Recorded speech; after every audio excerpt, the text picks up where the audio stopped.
biggest thing I've learned, if I could be 18 again, I wish somebody had told me, basically nobody knows what they're doing. Even the adults, you think, everybody's lost and the world's the blind leading the blind. So the ultimate adventure to me is not just like bungee jumping or something like that or going to the Amish. It's trying to get insight and see life as a puzzle. And your goal in life is to seek the adventures that piece the puzzle together. So that at the end of your life, you like kind of get it. You kind of get it. I feel like most people don't get what life is. Like, think about it. It's like, what is life? Like, why are we driven with some basic instincts? What's the purpose? I like evolutionary psychology. So all these things have kind of led me down this bizarre place, and here I am with you. All right, so I know that you actually have a definition of the good life around the 4 pillars. What are the 4 pillars, and how does it play into everything? So yeah, I always say health, wealth, love, happiness, like kind of in that order. If you're not healthy, you won't care about anything. So I figured health is the trump card, and then the reason I put money second over love, it doesn't mean like you should try to get rich before love. If you look at Maslow's hierarchy of needs, a classic kind of way to be happy, there's 5 levels to Maslow. So the bottom one is physiological or physical needs have to be met. Food, shelter, water. The second one is safety. You have to feel safe. The third one is love. And because if you don't have physical and safety right, you don't care about love. And if you don't believe me, look up the #1 reason people get divorced. It's financial issues. So I just figured money doesn't bring happiness, but the absence of money brings unhappiness.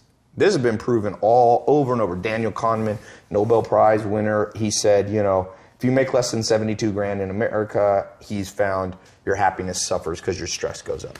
So I figure you don't have to be wealthy. When I say wealth, it doesn't necessarily mean like Forbes list. It means you have to have your physical needs met and you have to have a margin of safety, some money in the bank account. If every paycheck you're freaked out, your love life is going to suffer. And then the top 2 of Maslow's hierarchy of needs then become, respect. And then the last one, the highest pinnacle, is like a higher purpose, or people call it spiritual. So health, wealth, and then love. And then if you get those 3, that's how you get happiness. Like happiness, there's so many books now about happiness. There's a good one called Happiness Hypothesis by Jonathan Haidt. But at the core thing, to me, happiness is like soup. It's like if you make chicken noodle soup, but you forget the chicken, it's not chicken noodle soup. If you forget to put the broth in, it's just chicken and noodles. If you forget the noodles. So that's what I mean. Like happiness is a compilation of a whole bunch of stuff you do right. So I think I haven't found a better way to think about it. So how do you go about, give us some tactics. How do you tactically optimize for them? Do you attack them sequentially? Do you make real-time calls about I'm a little low on happiness or love or whatever? How do you play that? Yeah, well, like I said, I don't optimize for the last one. I try to get the first 3 right. Steve Jobs said he didn't want to be the richest man in the graveyard. Do you want to be the richest man in the graveyard? I want to be the happiest man on the way to the graveyard. And some of that, you have to postpone pleasure. A good investor is somebody who postpones present pleasure for future gain. And you can do that. You work hard in the day. Some stuff's a pain in the butt. I built lots of businesses. I know what it is to be an entrepreneur. I'm saying I know that chess move. And what I'm telling you is 2 chess moves past that chess move. Optimizing your life for hustling and grinding is like optimizing your life around going pee. No, pee is something you have to do. It's not the goal. You don't go, woo! My goal is hit the toilet 7 times a day. No, but you have to do it to survive. So grinding and working hard and hustling is not what you optimize for. It's pain. Why would you optimize for pain? But it is a necessity. And if you look at an actual scientific explanation of what makes you successful, it is not just hard work. If that's true, construction workers would be the wealthiest people in the world. Waiters and busboys, they work harder than the owner. The most scientific psychometric personality test is called Hexaco. It's more accurate than Big Five, which used to be. It's much more accurate than Myers-Briggs, INFJ, ENTP, all that stuff. So Hexaco tests you on 26 facets of your personality. And one of them is called conscientiousness. And it's been proven over and over by scientists, conscientiousness is the most correlated with business success. Define conscientiousness. So then it divides into 4 sub-facets. Organization, perfectionism, diligence, and prudence. So the real truth is hard work is 25% of the formula because diligence is known in the common language as hard work, okay? So if you just think diligence alone will get you success, you're like a basketball player that thinks you'll play in the NBA because you can shoot free throws. You ever seen the best free throw shooters in the world? They're old 70-year-old men who shoot underhanded, but they don't play in the NBA because the NBA is not all about free throws. So NBA is scoring, defense, free throws maybe is one component, rebounding, assists, there's a lot of components. So the other 3 you have to get good at. So the first one is perfectionism. People, you have to know how to double check your work. It's that simple. It doesn't mean you're always a perfectionist, but it means when it's important, when you're a pilot of an airplane, double check before you go. If you get on a plane, you hear the pilots double checking, the co-pilot going, hydraulics. And the guy goes, hydraulics. And that's why planes don't crash. And it's called 6 Sigma. It's 3 defects per million. Your goal in business and in life on the important things is to make 3 mistakes per million transactions. And the only way you do that is by being a perfectionist in terms of double checking. So that's 25%. The next one is organization. I can't tell you how much better my life is and anybody watching this will be if you wake up every single day and you take 10 minutes. I have yellow notepads sitting all around my house. I got that from Bill Gates. Bill Gates built Microsoft at 17 by locking himself in a hotel room with 6 yellow notepads, and he wrote out the whole basic code for DOS and things that built Microsoft. Okay? He became the richest man in the world 18 years straight because he was organized enough to lock himself in a room and think through his day. And so what I try to do, and whenever I do this, I have a great day. Whenever I don't, I notice it. Be organized a little bit, 10 minutes. I actually have this little couch thing outside of my shower, and I put a notepad by it. I take a shower when I wake up. I walk over to that. I kind of sit there, and I just write out. It can be as little as 3 main projects you want to get done that day. So organization is the other 25%. So now, and then you have diligence, which is hard work, hustle, and perseverance. But the last one is the kicker. And this is what I was talking about, the rewiring that has to happen. The last one is something called prudence. Scientists call this prudence. Prudence is the ability to make the right decision. And I can't tell you how many entrepreneurs and non-entrepreneurs, even me at times too, I'm not special, I'm lumping all of us in this. Because of our upbringing in society, our goal is, let's say our goal is like that camera right there. So let's assume that's north. So I have this compass in my brain. And my goal is to go right there. Let's say it's a mile away, so north. What happens if society, my upbringing in school, wired my compass exactly backwards? So I think, let's say I can't see that camera, but I know I want to go north. So I pull out my compass, and it points that way. So I just take off walking. And I do it in an organized fashion. I do it in a perfectionist manner. I'm perfecting my steps and my posture.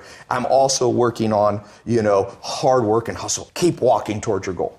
Well, the truth is, if you go south when you should go north, you could have gone 1 mile, but the earth is about 24,000 miles in circumference. So you get to walk 24,000 miles and you'll come up on the backside and you will get your goal. That's most entrepreneurs.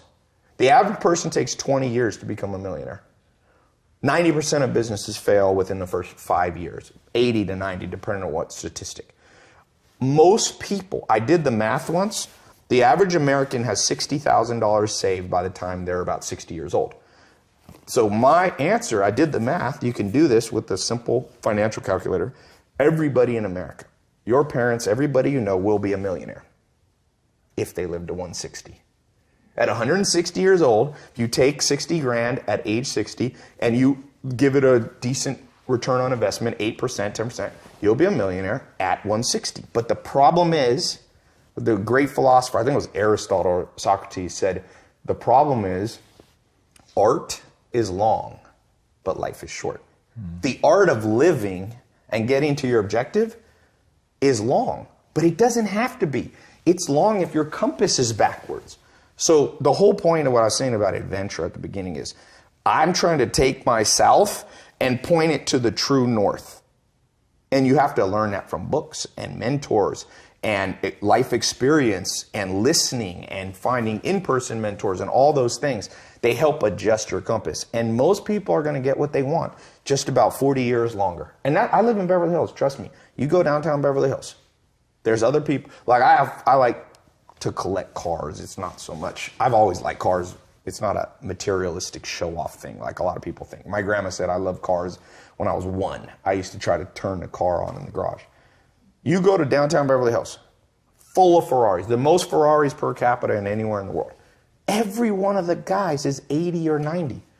Why do you want a Ferrari at 80 or 90? You want a walker? Somebody's got to walk you into your and then you're going to get in a Ferrari. You know how dumb you look? To me, at 90, you want to be playing with your grandkids.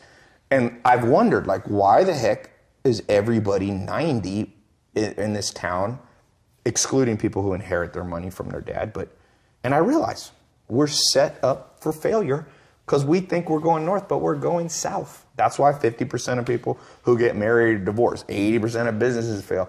That's why 30% of Americans are on some form of antidepressant medication. That's why 60, 70% of people are overweight. I mean, in a way, we're kind of fucked, but... Are there like key principles, though, that you can use to turn that compass so north actually points north? Yes. First one is just like Alcoholics Anonymous. Admit you're lost. And that one's hard for people. You tell people, even for me, sometimes I want to think I'm smart and I got it all figured out. And sometimes I'm like, wait a sec, I'm still lost. And the acquiescence, the admittance of the fact that you're still lost, it gets you on track a lot faster. So if you're watching this and you feel lost, it's better to just sit down and be like, I'm lost. Because the day you admit you're lost is the day you allow yourself to be found by people who can give you a tip. But what's the equivalent of that? Because obviously if you're an entrepreneur, nobody's looking for you. So that's the one They are, catch, though. right? Who is? They are. You go to Barnes & Noble, people selling their books. They're looking for you as a customer. So read. Read. I mean, the fact that people argue with me on this reading thing, and people argue with me about mentors. No, just use your own gut feeling. Is that how you learn English? When you were 2 years old, you used your gut feeling to start conjugating verbs? No, you learn from other people. You learn manners, you learn language, you learn all things valuable. You learn to drive from another person. So doesn't it make sense you learn life? So books are just the mentors who maybe are dead now. You want to learn about Steve Jobs? He ain't alive to teach you. But you can learn through accumulated wisdom. And that's why, trust me, very few powerful businessmen I've ever met don't read a lot. Warren Buffett, who I think is the best businessman by far in the world, he has 75 companies that he pretty much runs. 200 billion in revenue. He reads 8 hours a day. He reads 600. He said he slowed down in his old age. He only reads 500 pages a day. Bill Gates goes on reading vacations. Mark Zuckerberg just started a reading once a week book club on Facebook. It already got a couple million followers. And now with audio books, there's no excuse. You got YouTube videos. Let this thing run in the background. And it's better if you can find it. I mean, better than books is in-person mentor. That's why I do a podcast. Tom was on my podcast. You're a smart dude. I learned from you. Like I learned from you today. I liked your angle on how to get in physical locations. If you launch a physical product, you want to get it in stores, don't be thirsty. Like I said, Casanova said, be the flame, not the moth. Let them come to you. And that's what you did with Quest. And now you sell 1.5 million bars a day. That's good. So if you can pick up one gold nugget, whether it's from an in-person mentor, whether it's from a book, you become very wealthy in knowledge very quickly. One nugget a day. One nugget a day. It's like Charlie Munger, Warren Buffett's business partner, said, step by step you get ahead, but not necessarily in fast spurts. But you have to prepare for the fast spurts by learning step by step. So when the day comes and I launch a physical product, I will hopefully be smart enough and humble enough to be like, I got to sit down. I've never launched a company that did 1.5 million bars. I can download in one conversation with you. Like you want to become like a supercomputer where you just download smart crap from smart people. And you pick and choose. Like some people are like, I don't agree with everything you say. I'm like, good, I don't agree with everything I say. Like a year later, I'm like, wait, I was wrong. I actually saw a very intriguing piece of content that you did where somebody was trolling you on Twitter. Yes. And in a move that confused the shit out of me, you decided to call him on Skype or whatever. I said, let's debate live right now. And you did, and you kept asking him a question that I thought was so spot on, which he kept refusing to answer, but it was, hey, you're engaging with me, I'm creating all this content about how I've done what I've done, and instead of going, you actually have done something that's pretty interesting, you're heckling me instead of being intrigued by my results. Yes. And that to me was very interesting. And that like switch in people's minds, it's either on or off. Either they look at somebody else and they go, whoa, this guy is doing something right, like holy hell. Or they try to find a reason to shut you down, not listen to you, discredit you, whatever the case may be. I thought that was pretty interesting. Talk to us a little bit about that. How often do you see that in people, and do you ever see that mentality in people who are successful? Like Drake says, if you don't have haters, you ain't popping. So welcome to the world. You want to pop, you're going to get hate. It's interesting. This fascinates me. The more successful, beyond my wildest dreams of my success, the more they ask me questions. The last time I saw Elon Musk, I've had some very interesting conversations with this guy. He's one of the smartest guys I've ever met. Elon Musk, we've talked. I'm not a close friend of his by any means, but we've talked. He goes to the same things. He loves Hollywood. He's always at red carpet things I go to. So we're in the bathroom, and he comes, and I said, hey, Elon, we talked about books last time. He goes, oh, yeah, I remember you. You're the social media guy. He goes, I got a question for you, man. Do you think I should use Snapchat to grow Tesla? So I was like, okay. He goes, I know you know about Snapchat. Tell me. So I started talking to him. 20 minutes later, it was a Game of Thrones premiere 6. And I go, what do you think? After I gave my long diatribe, he goes, I think you're wrong, but thank you. And then he walked off. And I was like, this guy is so smart. I realized, you talk about checkmate. I was an idiot because I should have flipped the conversation to get him to teach me for 20 minutes. He walked in the room knowing what he knew. I knew what I knew. But I gave him all my jewels, and he walked away with them like a smart guy. I see people making fun of the Kardashians. I'm like, you're going to make fun of the Kardashians? Look, Kylie Jenner, the youngest Kardashian, in the last 18 months has done $400 million in revenue on lipstick kits and various makeup things with Kylie Cosmetics. Put that in perspective. L'Oreal, Maybelline, massive brands. It took them 50 years as an organization with thousands of employees to do what Kylie Jenner did by herself at 20 at 18. You're going to laugh at the Kardashians? Do you have to agree with everything the Kardashians? No. But like Abraham Lincoln said, I learn from everybody, even if sometimes it's what not to do.